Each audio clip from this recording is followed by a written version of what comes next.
It's the client themselves that are doing the healing.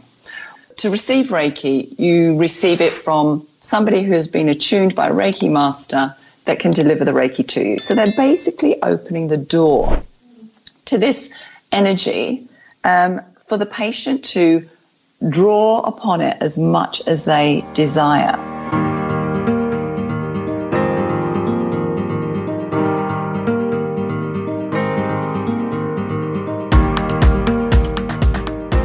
Hi, I'm Amy. And I'm Gordon. And welcome to Finding Clarity. With our ancestral history in traditional medicine, we've experienced the profound benefits that wellness can offer. So, we've made it our mission to share these secrets with you. We chat with experts, healthcare professionals, and everyday people who share their stories of using traditional medicine and wellness techniques to achieve mind, spirit, and body health. We publish a new episode every Wednesday morning. Make sure you give us a follow in your favourite podcast app so you don't miss an episode. You can also go to Xootro.com, that's Xootro with an X, and click on the podcast tab. And if you'd like to connect with us, we can be found on Facebook, Instagram, LinkedIn and Twitter by searching for Xootro. We've also linked our socials in the show description. And send us a DM or email us at hello@Xootro.com. We always love to chat. So let's jump in and find clarity. In this episode of Finding Clarity, we are chatting with Samantha Avery about Reiki. Samantha is a meditation instructor, Reiki master teacher, and speaker. We learn about Reiki, its origins, its use alongside conventional medicine in hospitals, and the exciting research led by surgeons that is happening in the US. Let's give Sam a call. Thank you, Amy. It's great to be here. Thank you for the invitation. Welcome, No worries, Samantha. Of course. Hi, Gordon. So we'll start off, how have you been the last few weeks or months?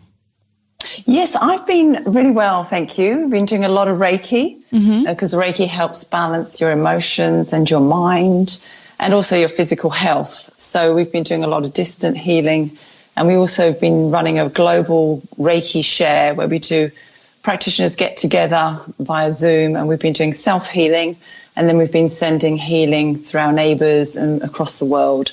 So it's a really big time for us as Reiki practitioners, very changeable times.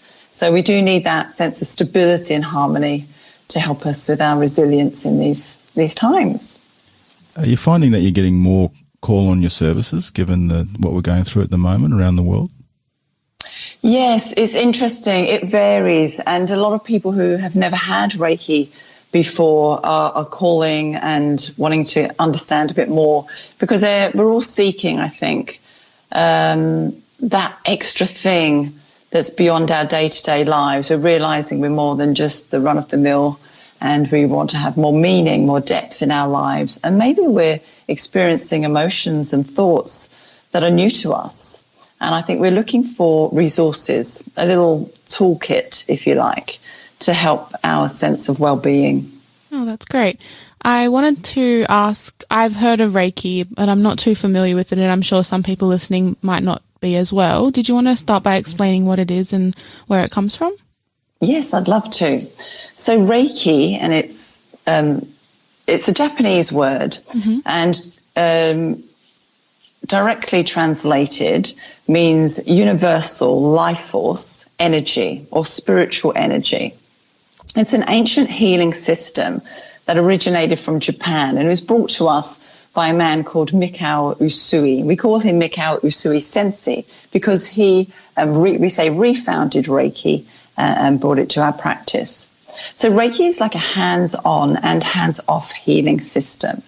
And what it does is it brings balance and harmony to the physical body, the emotions, the mind. It brings clarity, and it also soothes and supports your spiritual body. Now, Reiki is actually based on a lot of science, and it's based on the biofield. And you'll start to hear this word a lot more. It's a new term that medicine and therapists are starting to use. It's a type of energy field that regulates everything from our cellular function to our nervous system. So the body is made up of molecules, and these molecules have a positive and a negative charge. And what a Reiki master can do is they can interfere with that energy by simply placing their hands close to you. They don't even have to touch you. And that can influence these energy flows and these currents going through the body. So we find that a lot of people have a greater sense of well-being. They feel calmer. It's a little bit like having acupuncture, I suppose, where the acupuncture is helping the body to balance. Okay, that's interesting. And so you're saying hands-on or hands-off, so mostly in isolation it's been hands-off? Exactly. Yeah.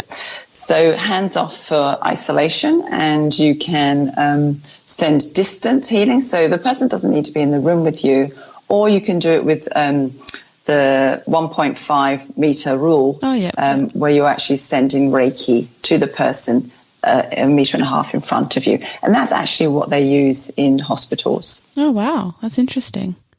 So when you're doing it digitally, I mean, do you need to see the person, or do you do it over the telephone, or is it via Zoom, or how does that work? Yeah. So technically you don't have to see the person, but personally I like to. So I see the client on Zoom, and we have a little chat beforehand. Or you can do it FaceTime, whatever platform works for you. So you want to have a chat with the person before, and you want to tell that practitioner what's happening for you. So Reiki is all about free will. So if you have a focus, an intention about what you want to address, or how you want to feel, or how you'd rather feel, that's a very good starting point. So then what we do is we look at the conversation, helps the person to understand what they may be experiencing. And then what we do is that person can either turn off the phone or the video, which I do encourage so you're not interrupted, and to relax in their own home and maybe put on some nice relaxing music, turn off the phones, and just receive the Reiki. And what the Reiki practitioner will do will imagine that person in front of them, and they have an understanding of their energy. They're able to tap into that person's energy because of their training and because of the ability of Reiki. And then they can actually conduct a Reiki healing as if they're in front of them. And they'll go through the physical body, the emotional layers of the body, the mental layers of the body, and the spiritual, and just bringing through this absolutely beautiful unconditional love healing for that person to receive. Now, Reiki all depends on free will. So if that person wants to receive that Reiki, they will soak up whatever they need for that time. So that also means that if you don't want to receive Reiki, don't worry, you won't receive it. And I love that ability to control what you want. Yeah. So free choice. Yeah, absolutely. That's interesting. How often do people generally receive Reiki? It does depend. When we're going through difficult times, people like to come weekly. Maybe they'll come for like 3 weeks. Or maybe they're going through a really tough time and they might come a couple of days during that week. Now, that's usually when we're in a crisis or we're going through a really stressful time. Some people come fortnightly. They like it as their regular practice. Some people come monthly. And some people come as and when they feel it's necessary for them. So I have a lot of clients that are in high stress environments. They may be executives. They may be CEOs, CFOs. Going through difficult times, or maybe they're going through a marriage breakup, whatever the experience is at that time. And I always invite the client to really tap in to their feelings. And if they feel it supports them and they want that extra support, then that's there for them. But it's really important that you trust your own intuition. I also have other clients that come for their spiritual practice. And so because it is a spiritual practice, it helps them evolve their own sense of well-being. And then we have people that can't sleep. So sleep deprivation is a big thing. And so a lot of people come, and some research shows us that an hour of Reiki can actually give you the same benefits as 4 hours of deep sleep. And I'd love to get some scientific papers on that. Yeah. But certainly people feel refreshed. I had a client actually came to see me, and she hadn't slept for years. And this was a real issue for her. And she came to see me, and after 10 minutes of Reiki, she was fast asleep. Wow. That would have been life-changing. That's amazing. Yeah. So how did you get into Reiki? Yeah, so it's an interesting one. Initially, my sister introduced me to Reiki back in around 1999. We were at a Mind, Body, Spirit festival in London, and she's a podiatrist in the UK, and she had come across Reiki while she was working in the NHS. They provide that to their patients. Okay. All right. Didn't know that. Yes. So it's quite interesting. And I've sat down in this festival and somebody put their hands on my shoulders, and it felt nice. And I had kind of these colours, that I could see beneath my eyelids. And that was my experience. It felt nice. I felt intriguing, but it was certainly tangible. I could feel these sort of ripples through my body. So I was intrigued. But it wasn't until a number of years later that Reiki crossed my path. And that's when I migrated to Australia with my then husband. We separated shortly after, and neither of us had any family or close friends here. And so I started receiving Reiki healings during that time. And it really gave me a lot of comfort and a lot of support and an inner strength that enabled me to process this new transition. And after each session, I felt really calm, focused, energized. And I really loved the sense of this inner peace. It kind of washed over me, and many days after the session even. And so my monthly treatments became an integral part of my self-care practice. Now, with this curiosity ignited and a connection to that inner peace, which I was really unaware of, I became quite interested in a spiritual development and exploring things like psychic abilities. And one day in a meditation circle, my friend invited me to join her at a Reiki Level 1 beginner's course. To be honest, I wasn't that particularly interested until she said it would actually open up my energy and strengthen my psychic abilities, which I was quite passionate about at that time. So I agreed to go along with her. And in that course, we learned about the history of Reiki, how to give a healing to someone, how to give healings to ourselves. And we even explored the human energy field and chakra system. And during that course, I had a profound experience that connected me to an unconditional love. It absolutely illuminated my heart and soul. That's the only way I can describe it. And from then I was hooked. So then I shared this Reiki healing with everybody that would let me practice on them. I'd be like, grabbing my hands, come on, let me show you this Reiki thing. And my friends thought I was a little crazy, but they loved it. So they were, happy recipients. So I then went on to study the Reiki 2 practitioner certification. And it was there that I really began to appreciate the power of Reiki. And so it's in Reiki 2 that you are taught the process of distant healing, which we just mentioned. And at this time, I was really interested in testing out this energy thing that I didn't really fully understand, but I enjoyed receiving it. And at first, it seems a bit of a bizarre concept that you can actually send healing to somebody who isn't directly in front of you. But I was very curious and enthusiastic, and I was ready to test out whatever this Reiki could do. So then, at that time, I received a call from my elder sister, and she was in the UK. And interestingly enough, she told me that my teenage nephew had been physically assaulted that day and trying to protect a friend. And as a result, my nephew received a number of blows, leaving him with a highly inflamed, broken jaw. The police were involved, and the inspector was visiting the following day for a statement and to take photos of the wounds, etc. And so my sister asked if I could send him this Reiki thing that I'd been doing to help him with the emotional trauma. And so I said, yeah, of course. I jumped at the chance to help however I could. And so that night, in their night, our daytime, they were in the UK, and I sent him Reiki from Australia, from Sydney, sending it to London whilst he was sleeping. Didn't know if it would work, but I thought I'll just give it a shot. There's nothing, no harm can be done. And I had his approval to do that. You must have somebody's approval to receive Reiki. So I called the next day just to check in on how he was feeling and how everything had gone. And actually, was the Reiki of any help? Did he feel anything? And she actually thanked me and said that he was feeling much better. And the Reiki had worked, but it had worked too well. The swelling and much of the bruising had gone down so much, which was great. but not so great for the police wanting to Yeah. record the Evidence severity of these assaults. Wow. Yeah, it's amazing. So that was very interesting and a great test for me. I thought, okay, I have some proof now to myself of the power of this Reiki. Get it across the globe. And that's what I was going to say, right across, to the other side of the planet. That's amazing. And I was just a Reiki 2 practitioner then. I wasn't hadn't done a lot of study. I'd been practicing maybe 6 months, a year, and that's the power of Reiki. You sort of half answered it. What is the process of becoming a practitioner? Is there more steps after 2?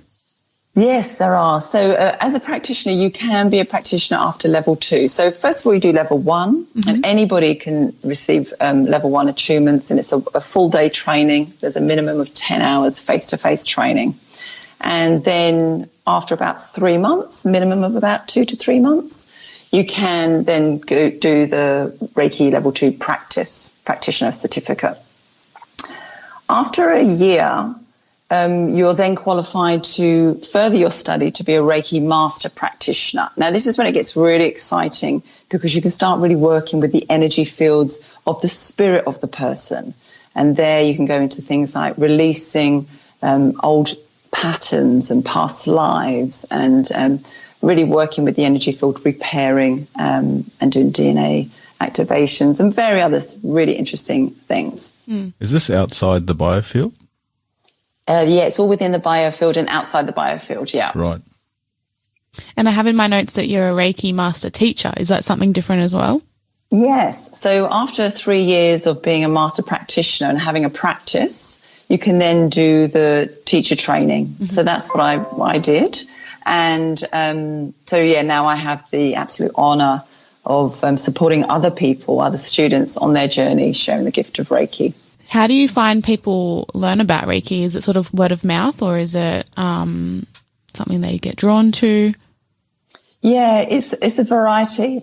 Everybody's drawn to it, and it's really interesting. People come to the classes and it's a variety of, I had Reiki, I liked how it felt, I've read a lot about Reiki, I want to learn how to do it, or they may have a child that they want to help. My son's father, he did his Reiki 1 practice to help my son when he was born, and my son actually had Reiki when he was 2 hours old, given by his father, which was quite profound. He just put his hands at the back of my son's head, and my son just pushed his head into his hands as if, give me more, So a variety of reasons, and some people have never heard of Reiki, but they just feel drawn to learn. So there's various reasons, and, there's obviously recommendations, but Reiki's become quite popular, certainly in the US and Brazil and the UK as well. And so, people are learning more and more about it every day. That's good. Yeah, I think you were saying that 800 hospitals and clinics in the US are now offering Reiki as a complimentary service? That's right. It's very, very exciting. So we have, I don't even know the actual final number now. It keeps increasing. So around 900 hospitals and clinics, 800 hospitals or more than 800 hospitals are in the US. And we have actually 5 hospitals in Australia that give Reiki as a complementary medicine to traditional medicine. Oh, wow. It's exciting. So one of the biggest hospitals in Perth, the Fiona Stanley Hospital, has actually opened a complementary health clinic. And the clinic was opened by the Cancer Care and Health Minister for Perth in July 2019. So there they offer the Reiki and various other complementary medicines. You also have it at St Giles Gardner Hospital, St John of God, Subiaco, and Albany Hospital. And you've also got it at the J.W. Weil Palliative Care Unit in Tasmania. Across the world, you've got it in the US, the UK, Brazil, Mexico. Reiki is offered in children's hospitals and hospital emergency rooms. It's also in pre-op, operating rooms, post-op, oncology, cardiology, orthopedics, internal medicine and palliative care. So it is huge, and we're hearing more and more about it, with some really exciting results that are coming through from the hospitals. Yeah. And, conventional medicine practitioners, are they welcoming with open arms, or is there a little bit of pushback, or a bit of everything? Well, I'm not at the forefront of the hospitals, so I can't say directly. But the fact that they've got these clinics actually in the hospitals, headed by people like hematologists and clinicians and top surgeons, certainly changing the landscape. And recently I had the honour of speaking to one of the top oncologists in the US, Dr. Sheldon Mark Feldman. He's chief of the Division of Breast Cancer Surgery and Surgical Oncology, which is a very, very, very high level. And he was saying that he has Reiki practitioners in the operating room. And what the exciting thing about this is not only, that it's supporting traditional medicine and supporting the client, the patients, but he also has medical students in surgery. So the students are witnessing this united front of complementary medicine and medicine together. So they're seeing it from the start of their career. Yeah. Exactly. And how profound is that, to be coming out of med school where they have to be so unemotional in surgery, otherwise they just could not do their job. There's a huge responsibility, and these are experts in their field. To be in surgery, they are absolutely at the top of their game, and so they have to be very clinical.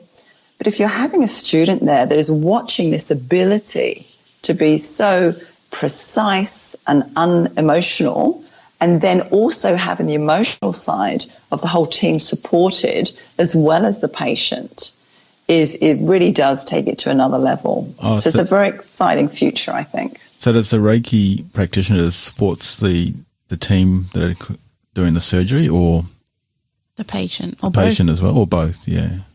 Interestingly, both. Cool. So apparently what happens is when the patient goes to see the oncologist, and it depends if the oncologist has this service available, but in the US for certain is that the Reiki practitioner can be with the patient from right at the beginning of diagnosis, right through to treatments and through surgery. And when that person wakes up from surgery, it's the Reiki practitioner that's there, that's welcoming them back. So they are fully supported. Now, what the hospitals are telling us this particular surgeon was saying to me that when the Reiki practitioner is in the room, the whole landscape changes. They're there for the patient. So they're sending Reiki to the patient from a distance, from probably 2 meters away, because they have to be out of the way of the surgical team. Yep. So they are basically sort of beaming, if you like a beautiful sunlight of Reiki energy. But what's happening is the whole surgical team are receiving this energy as well. And the surgeon says it brings a sense of deep humanity to the team, and everybody seems calmer. They seem have a greater sense of well-being. They seem to flow much smoother together. He also says that what they're finding in the hospitals as a direct result to the patient is that it's really stimulating the body's immune system, and they find that it stimulates the tissue and bone healing after surgery or injury. It also supports the well-being of the client receiving all the medical treatments. And he's saying that it actually, the patients seem more receptive to the conventional medicine, and they're needing less pain relief. So they're still having pain relief, but they're needing less, which is a big, big issue in the hospitals, because hospitals have an opioids issue, so they really, anything that can reduce that is a big, big plus. And they're finding that it alleviates the stress, and they feel that it brings a deeper sense of relaxation and peace. Now, if the body is more relaxed, we know this neurological testing and scientific evidence shows us that when we are less stressed, when we're less using up all of our vitamin C in our adrenals, fighting off, the panic, when we can get into a state of rest and relaxation, the body can then be at its optimum to really support whatever recovery and boost the immune system. So what Reiki does is allow that relaxed state, for the body to be in that relaxed state so it can be working at its optimum. That's great. I think if there's one thing that I've learned from doing this podcast is that stress is something that comes up so often, and if we can get that down, it has such a big knock-on effect. Mm. Yeah, it is huge. Yeah. Absolutely huge. When you're practicing, do you find it takes a lot out of you, out of your own energy and your own... Do you ever lie down after? Yeah, you feel really drained afterwards? No, I don't. But some practitioners do, when they first start, they do sort of experience that. And it's because they're trying to use their own energy. Have you ever felt, if you have children and they fall over, you'll do anything for them not to cry, anything for them not to hurt. You'll take on that hurt. Yeah. We are such empathic people. We just want to take away the pain. Yeah. And, sometimes that happens, when people are doing massage, they feel exhausted after their client feels fantastic and things like that. What they're doing is they're taking on that other person's energy. So in our training, I'm very strong on boundaries, especially energetic boundaries, and remind the practitioners that the Reiki practitioners aren't doing the healing. It's the client themselves that are doing the healing. And what I mean by that is to receive Reiki, you receive it from somebody who has been attuned by a Reiki master that can deliver the Reiki to you. So they're basically opening the door to this energy for the patient to draw upon it as much as they desire, okay, as is suitable for their well-being. Now, their soul, their energy will know what that is. We don't know as practitioners what that is. Our job is to get out of the way. And what I mean is our job is to open the doors to allow that patient, that client, to receive whatever it is that they desire at that time. So with that in mind, there is no need for a practitioner to put their own intention in there, their intention to help or to fix a situation, because it really isn't about them. It's about the client receiving whatever they choose to receive according to their free will. Does that make sense? Yeah, definitely. Absolutely. So I just wanted to ask, when you have a hands-on appointment, what sort of does that look like? Is there different parts of the body that you touch, or? Yeah, absolutely. There's a special hand positions that we are taught in Reiki. Now, the first part of the consultation is you'll sit down and the client will have an intention. So maybe they're going through a tough time at work, or they're feeling a bit stressed at the moment, and it's affecting these different areas of their life. So you have to verbalize it, or it's a very good idea to verbalize it, so it becomes in your conscious awareness for the patient.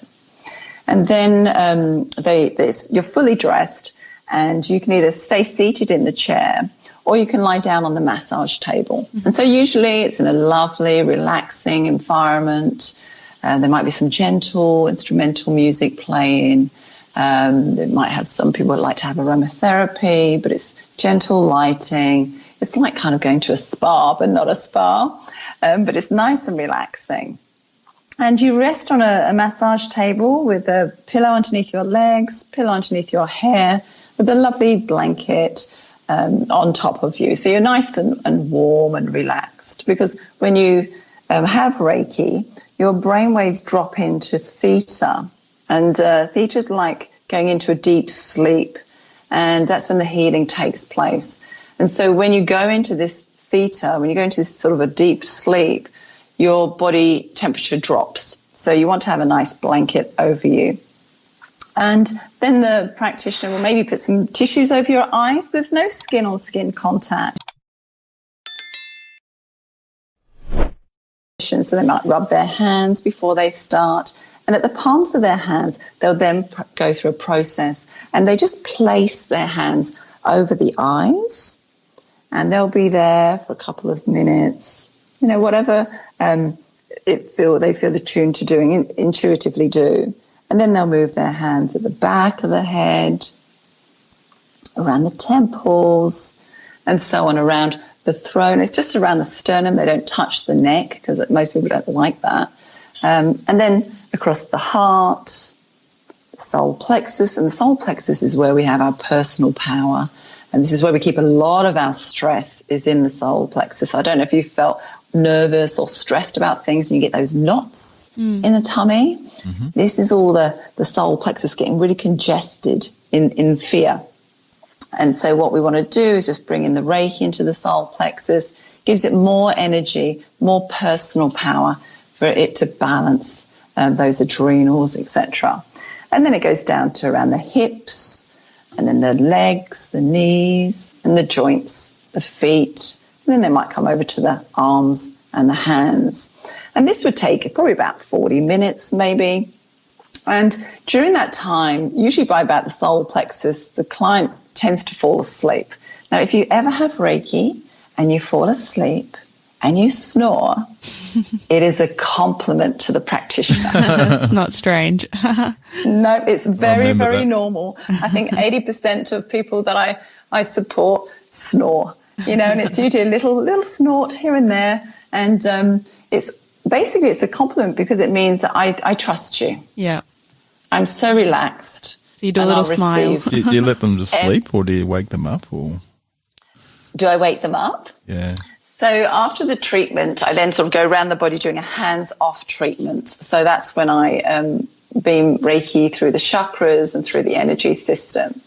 And then I do a lot of grounding. When we're stressed and worried, we tend to be in the head. So we do need to be really grounded into the feet. And so towards the end, what we do is it's as if we kind of bring in the energy back into the body, and we start to really anchor the energy into the feet. And what I personally like to do is give the feet just a little gentle rub, and that just helps people to come back. Well, that sounds great. I already feel relaxed just talking about it. So do I.